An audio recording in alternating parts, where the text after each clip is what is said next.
This video is brought to you by Miniature Market. Thousands of board games, discounted prices, miniaturemarket.com.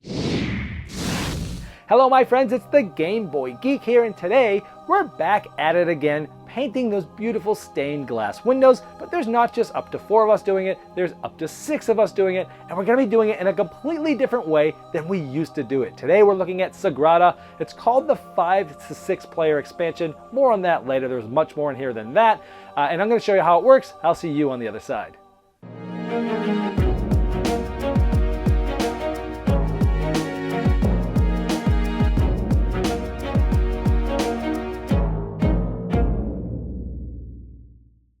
As the name of this expansion suggests, it comes with 2 more boards to play for 5 or 6 players, yellow and orange. It also comes with a scoring chit. It comes with more dice to be able to play with this many players, as well as more favorite tokens. Those are the obvious things.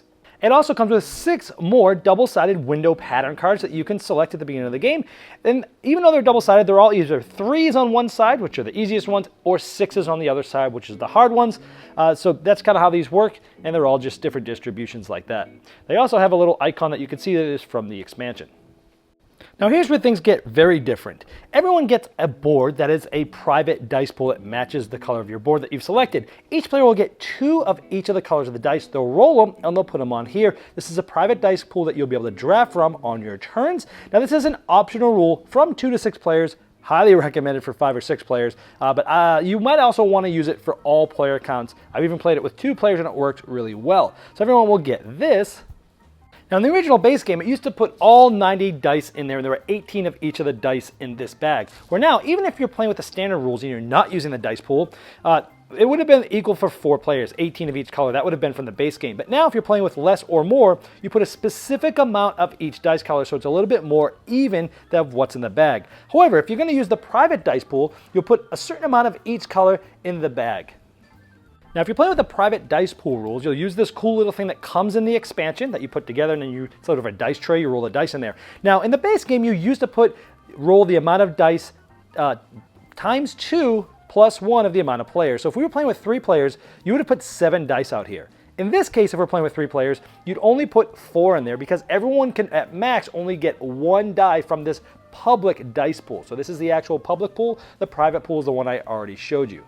So now when it's your turn, you're going to draft. You have some options. You can draft 1 from here and 1 from here. That's the most you can draft. You can never draft more than 1 from here and 1 from here, but you don't have to draft any. Or you could just draft 1 of these or 1 of these. So it's very flexible. Obviously, you're going to try to always draft 2 when you can, but you're not forced to. But the most is 1 from here and 1 from here. So this gives you a lot of ways to sort of plan because you know what's there, and you can kind of look at your board and say, you know what, I can take this now because I'll have this for later. And it gives you a better long-term vision. And it has, it's less after some of the randomness, and it's a little bit more forgiving when people take the dice that you want from the public dice pool.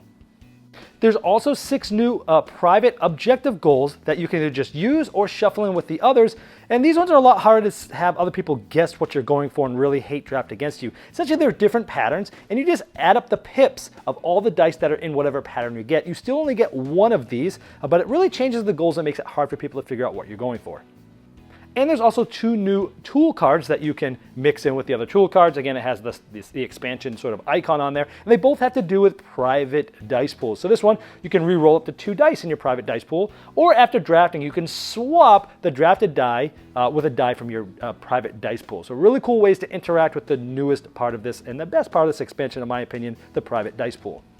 That's pretty much everything, as all the placement rules and all the other rules in the game are the same. All right, well, let me first talk about the obvious things that I liked about the expansion, what was added. First of all, the new window pattern cards. So they're either 3 or 6s, which I think makes sense because it's really hard to have a lot of that resolution of difficulty with those cards. And they're either going to be like the hardest ones or the easiest ones. And having variability, adding it, sort of a no-brainer. It's great that it added it. It's not the thing that makes the expansion, but adding new variability is always a good idea. The new goal patterns. This is huge because before, a problem a lot of people had with the Sagrada base game is that you always know that somebody's going for a specific color. And as soon as they start taking a couple 6s or many of one color, you know what they're going for. It's not rocket science. And you just start hate drafting and denying them those colors. And it can be quite frustrating. So now you can mix these in or just play with these new ones and their patterns. And it's it's almost impossible to tell what people are going for, since you have to build in that same way of, touching another die and such. So I really like the new patterns for the scoring. It takes that gripe that other people had out of the game. The biggest thing, the best thing by far in this, when I first heard about it, I was super excited, and I'm glad to say it is awesome. The private dice pool for all player counts. This changes everything. Now, you don't just play this with 5 or 6, as I show in the overview. You can play this variant with any player count. I've even played it with 2 players, and I love it. It feels like the same game, but at the same time, it feels different. Because, you're taking either one private and one public, and maybe using a tool, or just one of those, or none. Like, you have the option. Of course, you're going to be trying to take one of each. But it really changes the way you think, because you have this private dice pool at the beginning of the game. You're looking at your board, and you're looking at the dice that are to publicly draft, and you're trying to figure, okay, best is using one of each of these. My choices are there. And it really helps because you no longer do that snake drafting. So when it comes to when you look at the first draft or the public pool, you're looking at that, and you're looking at your private dice, and you can be thinking out your turn pretty clearly, so that as others are drafting, the downtime goes way down, much more than the original game. I know a lot of people had a problem with the downtime, and even with 5 or 6 players, look, you're thinking of your private dice pool, you know which dice are there, which ones might not be there at the end, and by the time it gets to your turn, you have a much better idea of what's going on. But I love having that strategic element where it really takes a lot more of the luck out of it. Even though you roll the dice, it's luck. It gives you more information that helps you make decisions, and having just one die to draw really does change it a lot. But I love the change of this. I don't know if I'd ever go back and play the original base way again, because I love having that private dice pool. I love having the tools that go along with it. The 2 ones that allow you to manipulate the dice pool, the private dice pool. That's genius. I think when you play this, you should have at least one of those in every time, because it really does help facilitate that new part of the expansion. So overall, again, the base game was amazing. It made my top 10 games of the year of that year, and I loved it. It's one of my favorites. I do understand some people didn't like the downtime and the snake drafting. This takes care of all those gripes. So if you were someone that didn't like Sagrada for those reasons before, downtime, AP, things like that, you might want to give this one another chance if that was the only thing you didn't like about the game, because I think this will cause you to like the game. For those of you that really loved the way the game was, just like me, you might be like, it's going to change the game that much? I'm not sure. I really loved the game it was. I did too. I always loved the way that the game was. I didn't have the gripes that other people had about the AP and the serpentine draft style, but I gotta tell you, it improved the game. It took a game that was amazing for me and made it even better, even with the lower player count. So this is the no-brainer.